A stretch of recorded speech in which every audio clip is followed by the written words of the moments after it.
Aten Capital les canta las 40. 4 décadas de lucha, 4 décadas en defensa de la educación pública. Aten Capital les canta las 40. Repaso semanal de la actualidad de nuestro sindicato.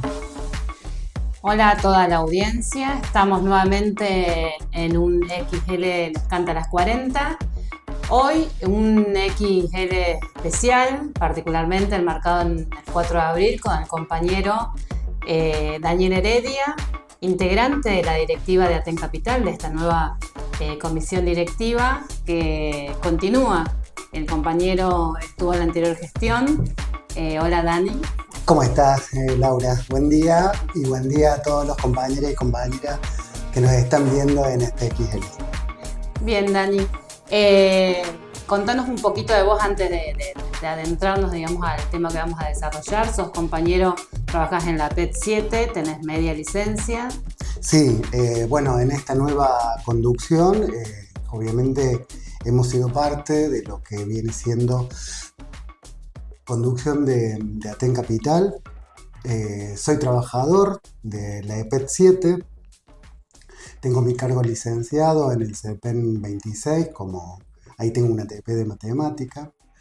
Y bueno, obviamente dando en esta nueva conducción la misma lucha que veníamos teniendo desde la conducción anterior en contra de, bueno, este cercenamiento que tiene la provincial con toda la oposición en particular, ¿no? Exactamente, también años, digamos, de militancia y demás en la agrupación. Sí, obviamente venimos, digamos, desde la agrupación Fucsia, junto con Angélica, vos y los compañeros que nos vienen y compañeras que nos vienen acompañando, ¿no? En esta nueva gestión, digamos, Así es. de la directiva. Bien, hoy, bueno, como decía en el inicio, era un XL especial, bastante, digamos, informativo, pero también seguramente va a ser emotivo porque después vamos a tener otro bloque con otra compañera. Pero bueno, decinos, ¿quién era Carlos, digamos, Fuente Alba para vos y yo que no lo conocimos? Es muy importante esto porque justamente en esta memoria que nosotros decimos que es organización y lucha, conocer la vida de Carlos, para qué nos sirve. Así que si querés desarrollar un poquito quién era Carlos. Sí, antes que eso, digamos, como vos decís, este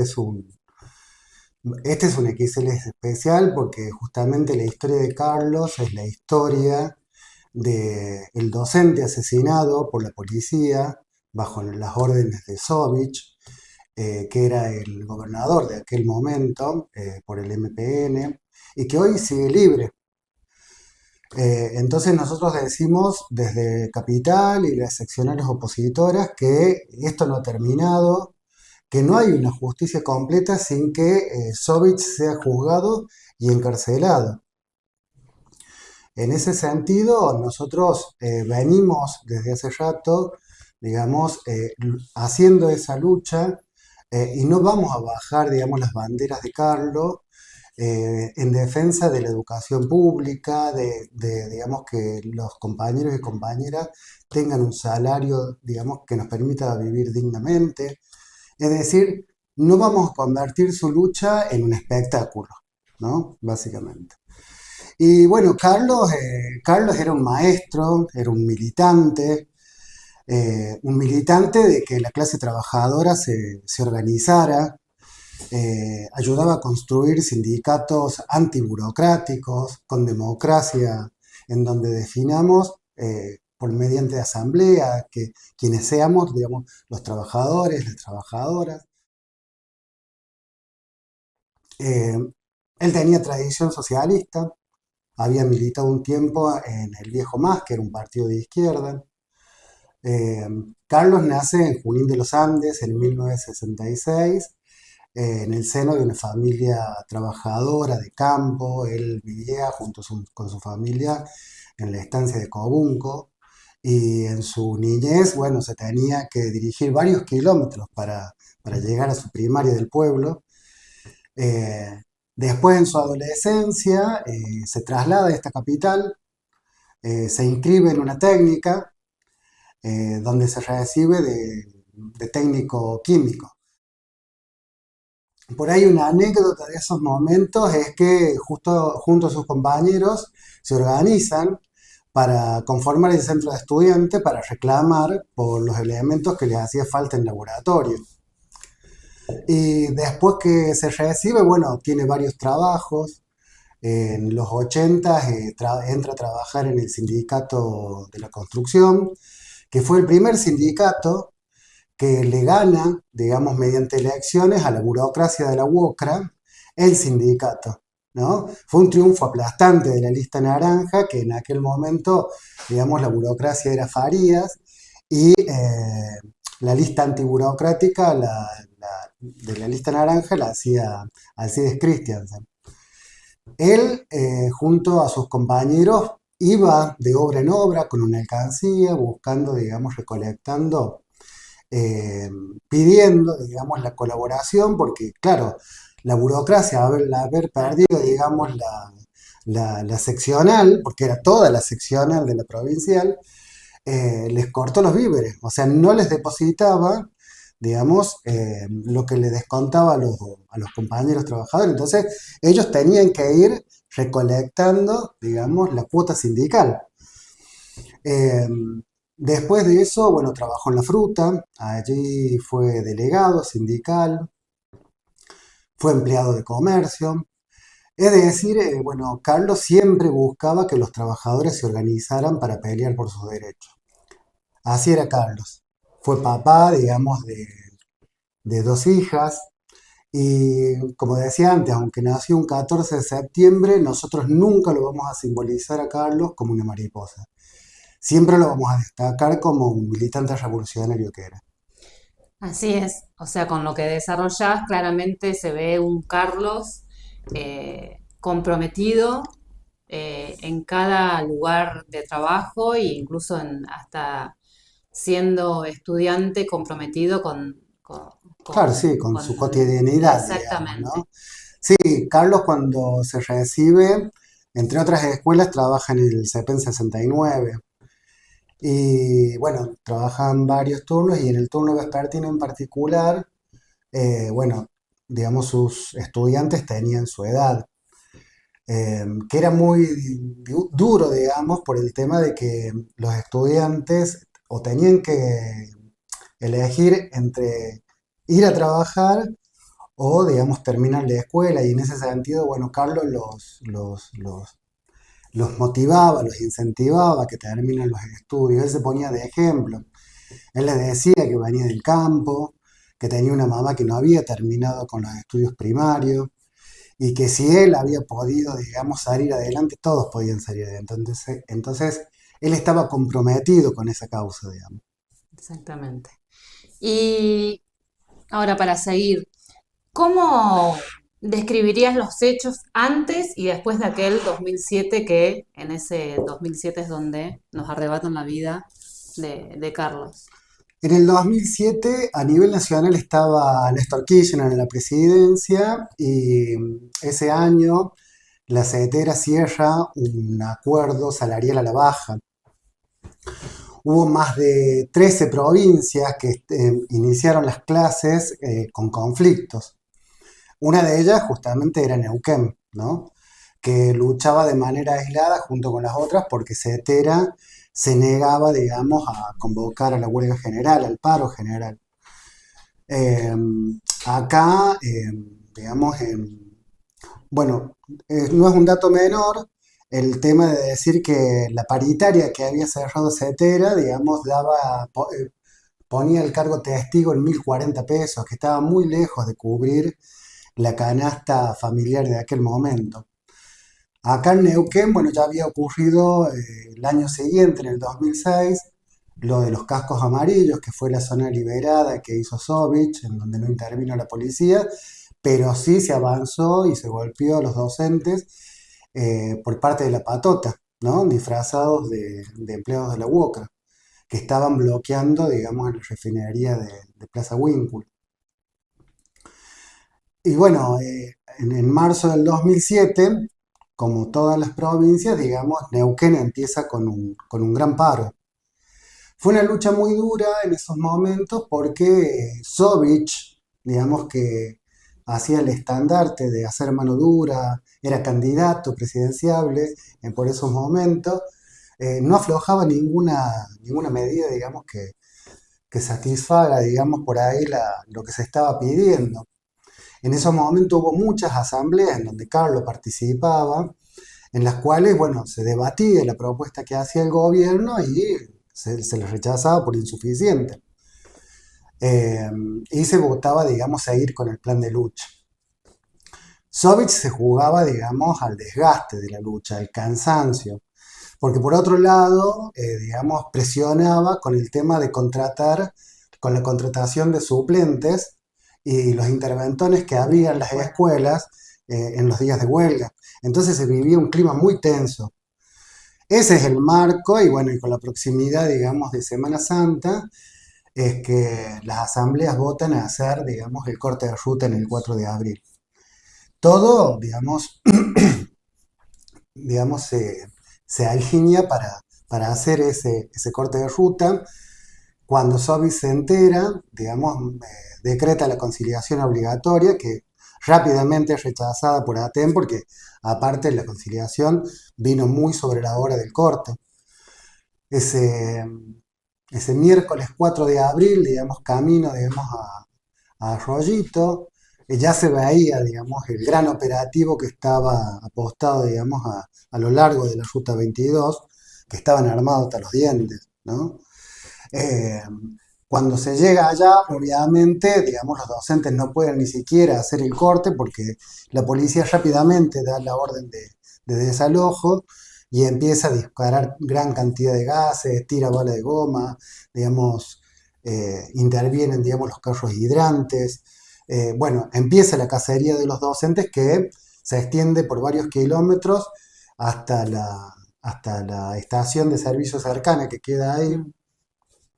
En todas esas corridas, digamos, Carlos ayudaba a las compañeras y los compañeros que se resguardaran en sus autos. Él fue el último en entrar en su auto y es en ese momento que Darío Poblete apunta contra la luneta del auto y dispara con su arma de lanzagranada y que le impacta en la nuca a Carlos y lo deja gravemente herido, incluso con pérdida de masa encefálica. Carlos es trasladado, digamos, de urgencia al hospital de acá de la capital, que es donde es intervenido de urgencia, y el otro día conocemos, digamos, se conoce la noticia de su muerte. En ese momento, bueno, se organiza una marcha, digamos, enorme que rodea la casa de gobierno al grito de Sovich asesino. Entonces, Sovich, que se ve rodeado, eh, escapa cobardemente disfrazado, digamos, de policía. Y lo que viene después, obviamente que hay una serie de acciones en el entremedio, pero después lo que viene es una marcha de 30.000 personas, digo, teniendo en cuenta, digamos, la composición social de aquel momento, es una marcha gigante, que no solamente sacude a Neuquén, sino a todo el país, ¿no? Así que eso es un poco lo que... La idea de Carlos. Lo importante, digamos, de todo lo que desarrollás, además obviamente, compartir todo lo que fue ese día, que fue tremendo, digamos que particularmente para la familia de Carlos, pero para también toda la docencia. El gobierno provincial, con complicidad del nacional, quiso disciplinar a los docentes con la represión, que es muy parecido a lo que está pasando, digamos, en el contexto actual y en el cual la docencia neuquina y también de todo el país se movilizó repudiando ese hecho y denunciando justamente a Sovich asesino y que tiene que hoy pudrirse en la cárcel junto a Poblete. Por eso decimos que esto no terminó. Así que para cerrar este primer bloque, Dani, digamos, un saludo para la audiencia, pero también un cierre en el marco de esta fecha tan importante para la docencia neuquina y de todo el país. Sí, nosotros seguimos insistiendo en que Sovich tiene que estar tras las rejas, ¿no? Sovich, que en aquel momento, digamos, reconoce haber dado la orden de la represión y que, digamos, tuvo la caradurez de decir que lo volvería a hacer, digamos, hoy sigue libre, ¿no? Y nosotros entendemos que tiene que ser procesado y castigado con cárcel común. Un poco, digo, esto entre paréntesis, en el 2007 Sovich recibió tal vez el repudio generalizado de toda la población. Ahora, si él pudo terminar su mandato es justamente la complicidad que tuvo a nivel nacional, que obviamente miraron para otro lado, digamos, hablando de la presidencia de Néstor Kirchner, pero aparte el pacto político que tuvo, digamos, acá con el MPN. Recordemos que en el 2007 casi estuvo cerrada casi 2 meses la legislatura. Y cuando finalmente, digamos, se pudo poner en debate, digamos, el juicio político a Sovich, el oficialismo rápidamente lo archivó, ¿no? Así es.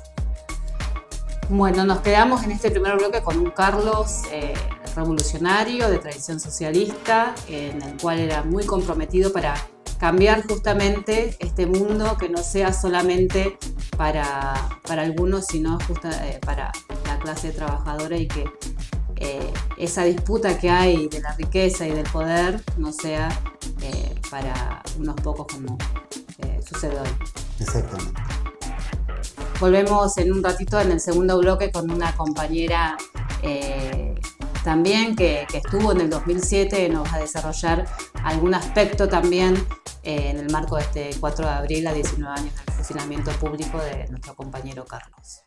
4 de abril, a 19 años del fusilamiento público de nuestro compañero, volvemos con la bicicleteada desde Arroyito, por Carlos Fuentealba. Presente, 11 horas, cargamos las bicicletas en Aten Capital, Roca 1831. A las 13 horas, salimos desde Arroyito con la bicicleteada. Cárcel Sovich, solo la lucha traerá justicia. Aten Capital, en lucha.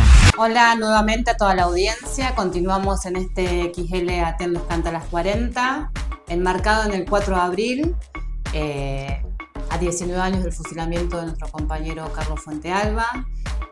Ahora en este segundo bloque estamos, como verán, y si no ahora la escucharán quienes nos siguen por las radios, Angélica Lagunas, compañera, congresal acetera, dirigente referente y dirigente a nivel provincial de Neuquén, que ella estuvo en el 2007 en el conflicto, también conoció a Carlos.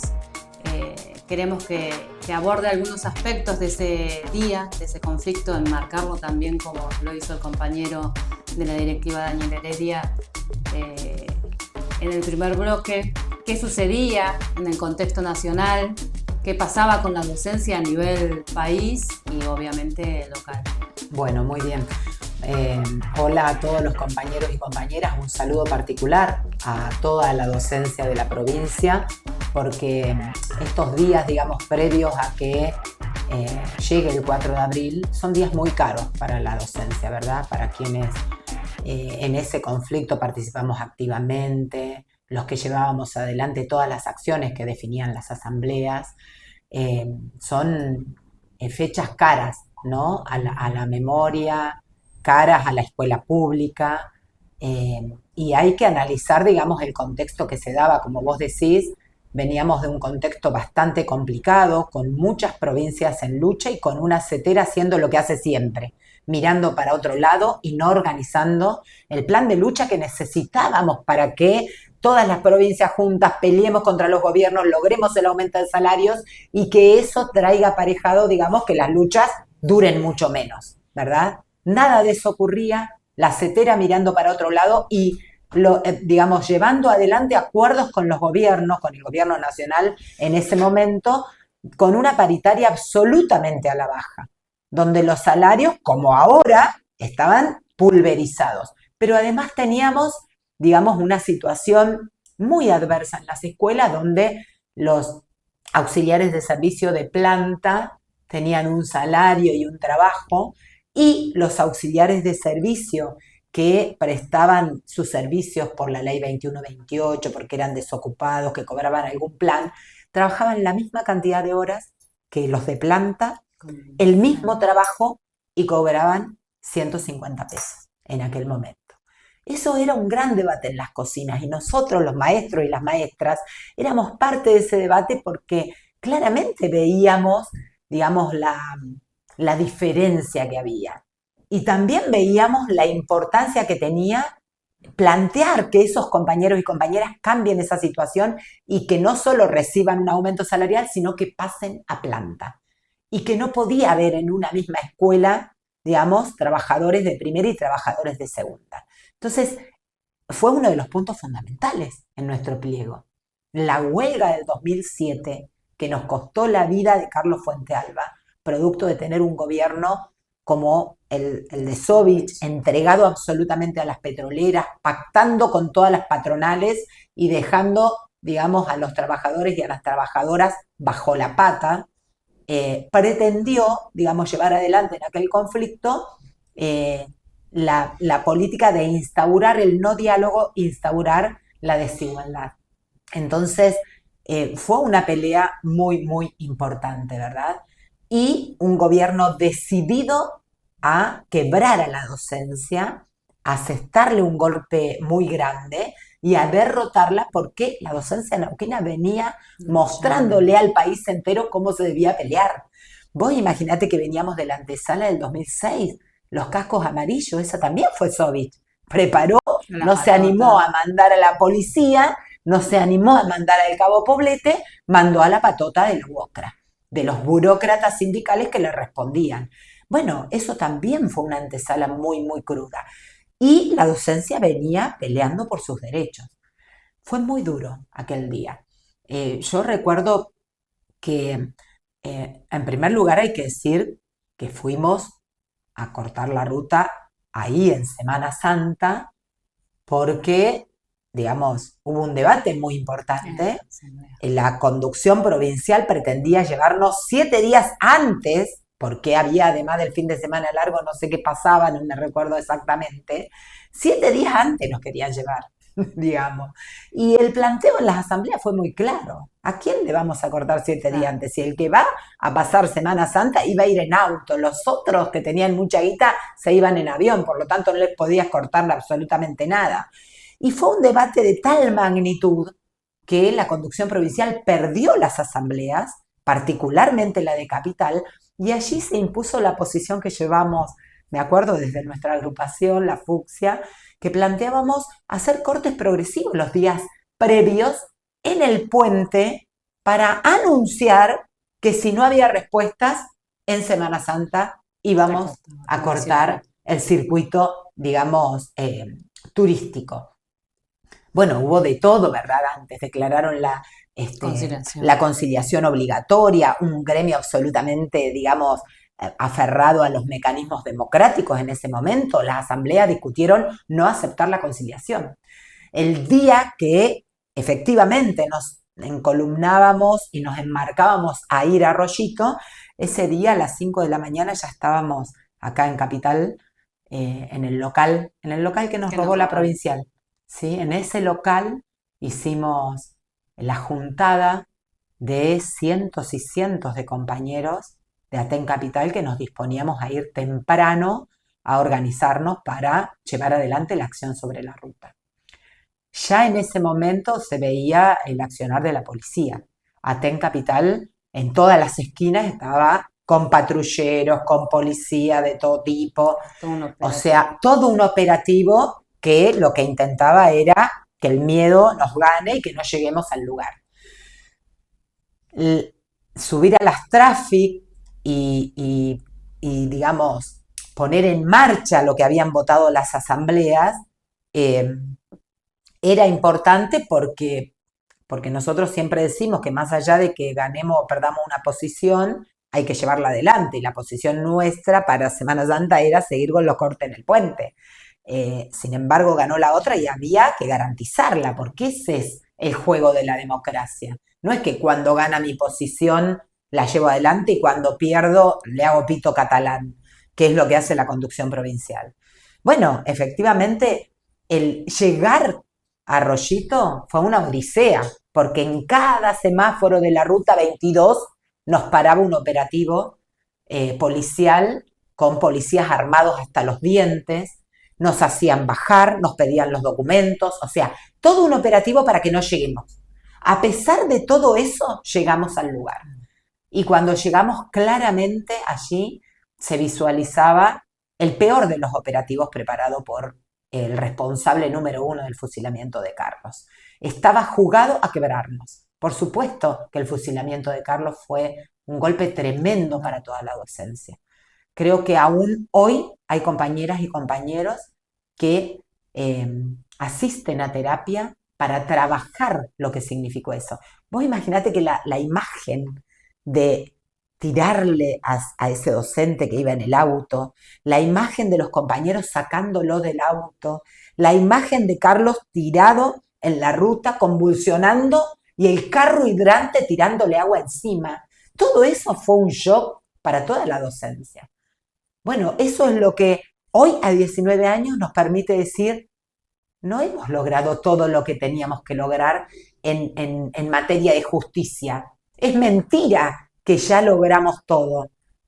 En primer lugar, porque el único que pagó concretamente con cárcel y demás fue el cabo Poblete.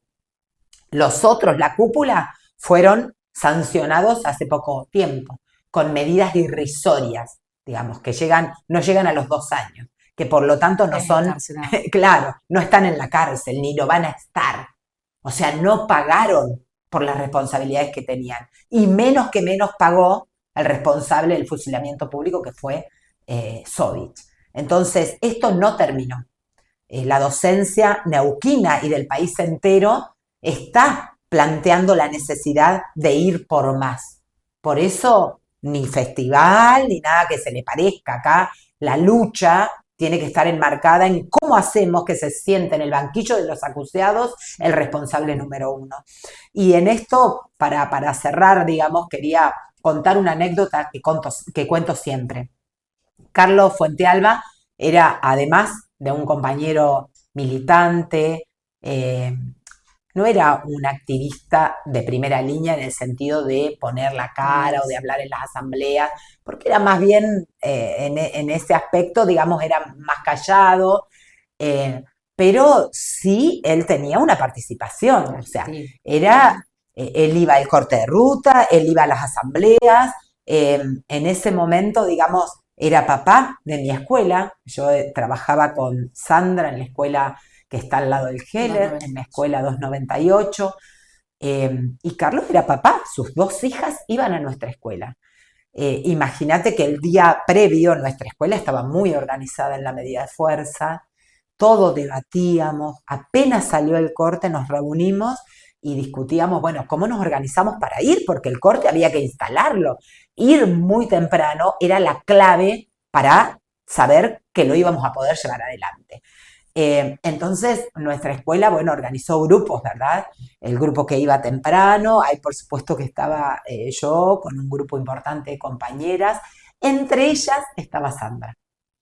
Y otro grupo se organizó para ir a las 10 de la mañana, ¿no? Cerca del mediodía, para reemplazarnos y de esa manera tener una movilidad que nos permita como escuela tener presencia activa. Muchas escuelas en los conflictos se organizan así y organizan su participación en el conflicto.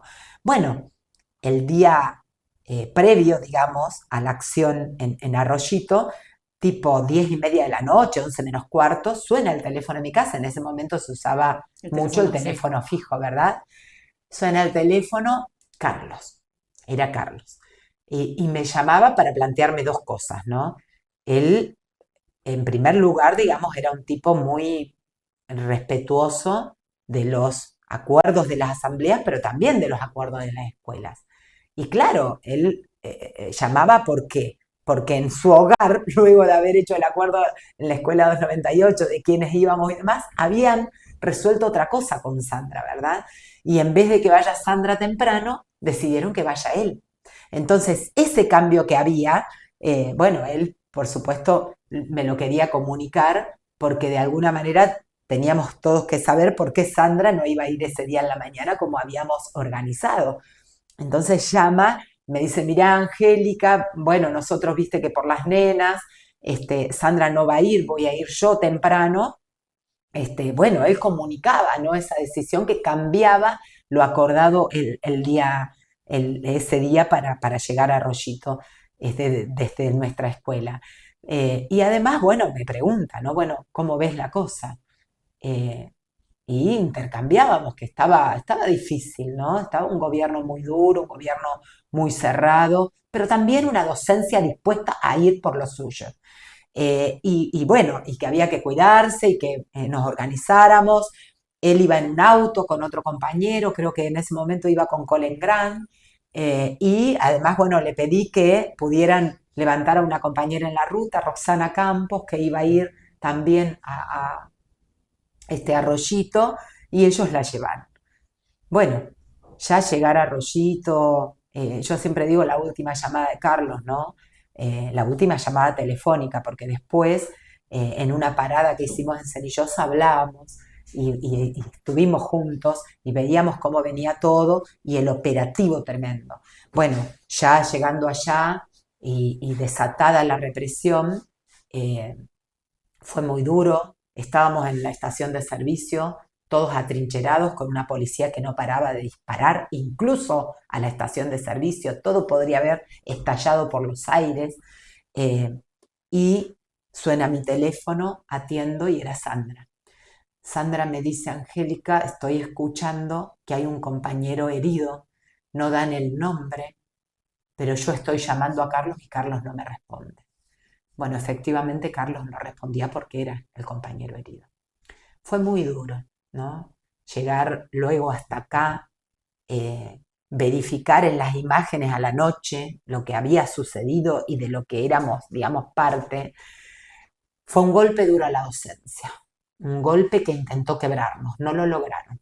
Por eso hoy, a 19 años, seguimos pidiendo justicia. Y hoy, a 19 años, convocamos a todo el país a que pueda llevar adelante acciones en cada provincia para decir que nunca más un docente sea fusilado por defender el salario. Máxime cuando hoy siguen existiendo muchas luchas pidiendo por recomposiciones salariales y hoy, de nuevo, a 19 años, la CETERA mirando para otro lado. Por Carlos, por todos los caídos, por la docencia y por la escuela pública, nunca más un fusilamiento público de un maestro, de una maestra y de ningún trabajador y trabajadora. Vamos por justicia y vamos por todos nuestros derechos. Bueno, un XL ya terminando con esto último que decía Angélica. Los convocamos a todos y a todas a participar activamente en todas las actividades que vamos a desarrollar desde Aten Capital. Primero en el acto a las 11 horas en Arroyito, la bicicleteada que se larga de las 13 horas desde ahí también, desde donde fusilaron a Carlos, y a las 17 horas la marcha. Así que este sábado nos encontramos para decir justamente esto que mencionaba Angélica.